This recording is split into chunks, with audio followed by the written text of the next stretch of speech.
everyone, it is your boy Winster and I am back at it again with another video. Today we are going to be doing a profile on the Ragnaraika Traptrix strategy. I am super excited to bring this profile to you guys to show you what I have been working on. And honestly, it's been a little bit of a journey because I wanted to make sure I get ratios correct and do some testing with the homies to make sure I give you guys the optimal profile, at least in my opinion.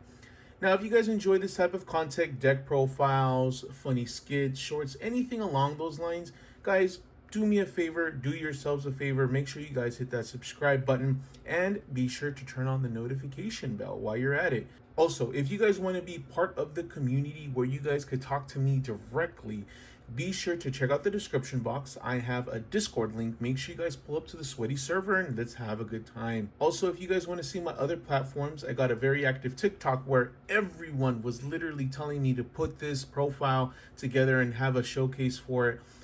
Thank you to everyone who motivated me there, man. I almost got it nonstop on there. Where's this profile? Where's this profile? Go give me a follow on TikTok, guys. It's going to be on my description. Also, be sure to hit up the Twitter and the Twitch. I do stream pretty regularly, so give me a follow there. So jumping right into the deck profile, guys, it took a while to put this together. I wanted to make sure that a lot of the ratios were correct, especially because it's like a trap deck and it's very easy to mess it up. Shout out to Austin and Ryan. They helped me out a lot when it came to testing. Starting off the profile, we are playing 3 copies of Traptrix Ragnaraika. This is honestly the best starter in the whole deck because this searches out on normal summon any normal trap hole card. And of course, you're going to be searching out Holitea. On special, pops a back row on your opponent, which is mandatory. And then I am playing 3 copies of Traptrix Mantis. This card is really important in this profile, in this build, because it searches you out the Traptrix monster. And sometimes you only need that extra monster to make okay hands into god hands. And then I am playing 3 copies of Putica. This card is absolutely insane because it searches out the field spell, but when you see multiple normal summons in your hand like Mantis, Putica, Murmileo, it's just not the greatest, but the fact that this gets you the field spell, which is absolutely broken. And then I am playing 2 copies of Ragnaraika. Man, this card is so valuable. I'm even thinking about adding a 3rd, which you usually don't, but just having the ability to activate in your hand and then start triggering Sarah is just crazy. And it does have some protection on the back row each time something would be destroyed. For the first time it is not, but I'm thinking about upping this. And then for the last Traptrix monster, I play 1 single copy of Dianea. This card is part of the combo, really good, has some good effects, and it resets trap cards in the graveyard. Goes without saying, of course, we play 3 copies of Holitea, by far the best trap card in the deck. You could set it the same turn and activate it, discard for effect, and then trigger it, start triggering Sarah. You just do so much with this card. So much. I can never see a world where you only play, where you play under 3. Onto the trap hole cards, I am playing Time Space Trap Hole, Banishing Trap Hole, Floodgate Trap Hole, Gravedigger's Trap Hole, and Traptrix Trap Hole Nightmare. Realistically, you could play anything you want. I think the most that you should be playing is 5. You could play multiple copies of Floodgate, Gravediggers. You don't have to play Time Space Trap Hole or Banishing. I definitely think you got to play Nightmare, but there's so many trap holes, depending on your local, adjust accordingly, but these are some of the best that work for me. And then for the Traptrix spells, I play 2 of the Traptalizing Tune. Say that 5 times fast, guys. Let me know if you did it in the comment section. But this card is absolutely insane. You could discard any of these cards and draw 2 free cards. So it's literally triple Tactics Talons. And then it has some reoccurring in the graveyard that usually doesn't come up, but it can. And then my last Traptrix card is I play Trap Trip Guard, and this card is absolutely insane. It gives you so much protection on your monsters, gives you an extra normal summon on Traptrix monsters. It's crazy. Such a good card. I'm thinking about adding an extra copy and maybe taking like a Putica out or taking some other cards out, but you could definitely play 2 of this. Onto the Ragnaraika engine. I play a very small engine. You could change things, and I'll let you know what you can change, or at least what I recommend, but I play 1 Evil Seed. This card is absolutely insane. On normal and special, searches up 2 Ragnaraika cards and then banish 1. crazy, right? And then I play one Armored Lizard. When this thing, you could special summon by banishing a insect, plant, or reptile in the graveyard. And then I play the one Beetle. This could be special summon by returning a banished insect reptile from the deck to from the banished zone to the bottom of the deck. This has a little bit of removal, and this has some extension. When this is used for Ragnaraika Link monster, you could special summon any level 4 or lower insect, plant, or reptile from the graveyard. So they give you a lot of recursion. But I think one of the strongest cards in this engine is going to be the Ragnaraika Bloom. And this card is absolutely insane. Or you activate it, you search a Ragnaraika card, and then you discard a card. Or you can special summon a Ragnaraika from the grave, banish, or from your hand. It's just so much recursion. And the fact that you could do it from the banish, you could just search it out, banish something, and then special summon on the next turn whatever you end up banishing. It's just so much recursion. Now, if you want to play more the Ragnaraika to make it more consistent, you could just play more copies of either of these. I think Bloom is a little bit better because you could just search out any of this, where this could search out any of this too. But I definitely think having the Bloom for once per turn special summoning from Banish Hand or Graveyard is just too good. And then, of course, we play the Ragnaraika Hunting Dance. Its graveyard effect sucks, in my opinion, because you can't activate it the turn it's sent there. Pop cards equal to the amount of link monsters that you have type that are different, insect, plant, or reptile.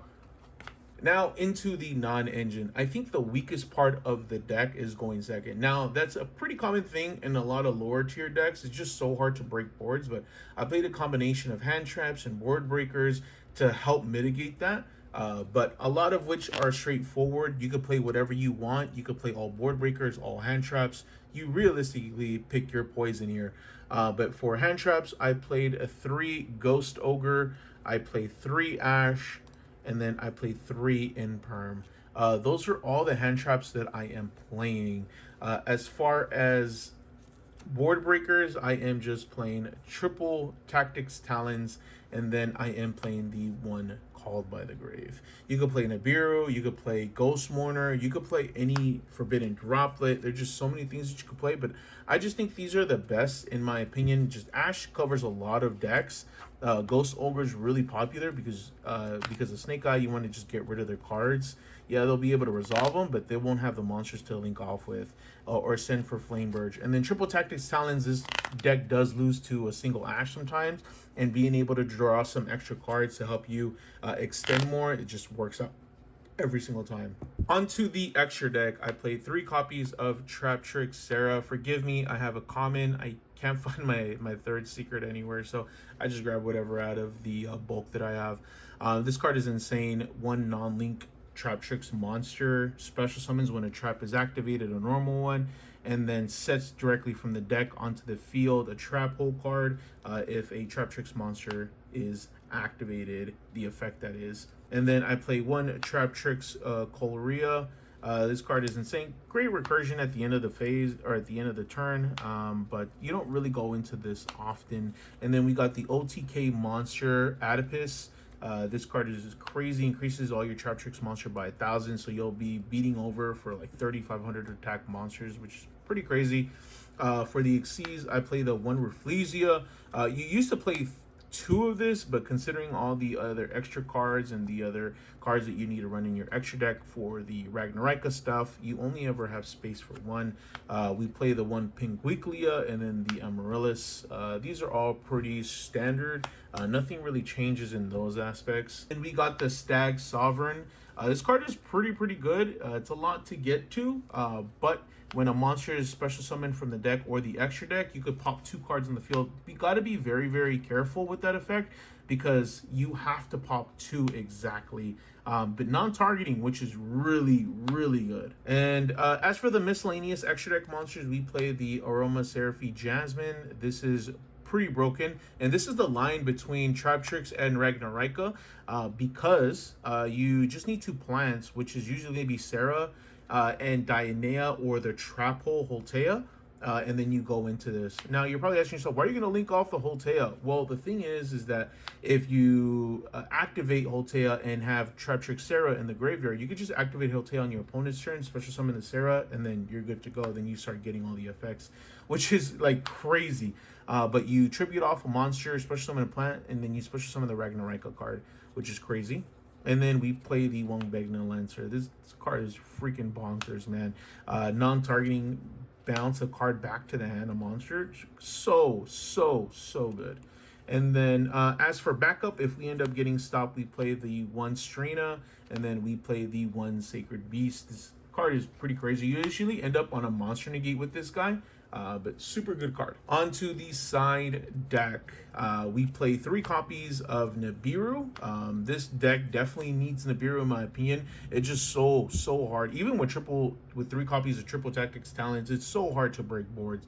So you need that extra to be able to break through them. And then we play the Bestios. We play 1 Magnamut and then 1 Druisworm.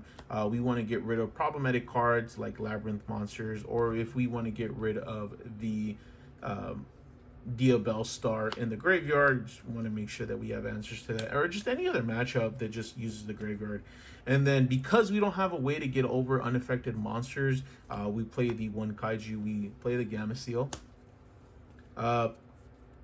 Classic back row I hate, right? 2 Cosmic Cyclone and then a Lightning Storm. Realistically, you could just add an extra Lightning Storm, but you'll see why I'm only playing the 1, because I am playing Thrust and then Mind Control, and then Lightning Storm just so happens to be a thrust target.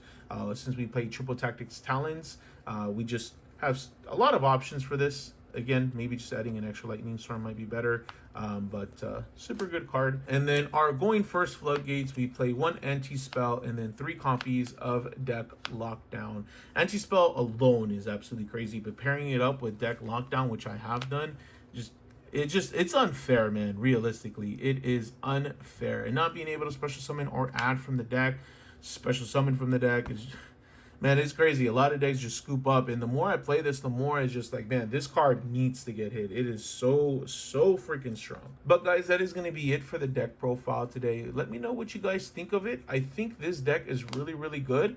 You can make maybe some small changes, like I mentioned, adding more field spell, or maybe adding more Arachna-Kampa. But overall, the deck plays really well. Could play through a couple of hand traps. Can't play through too many, but you could play through a couple. And if you're having too many issues with hand traps, just play cross out and with the targets. But let me know what you guys think of the deck. Let me know if you guys want to see testing. Let me know everything in the comment section. You guys enjoy this build? Are you guys going to take this build? Let me know down below. But that's going to be it for me today. Hopefully you guys enjoyed the video. Thank you so much for always supporting. We're so close to hitting 3,000 subscribers on here. So thank you. So that's the next pit stop, 3K. But I will check you guys out later. Peace out.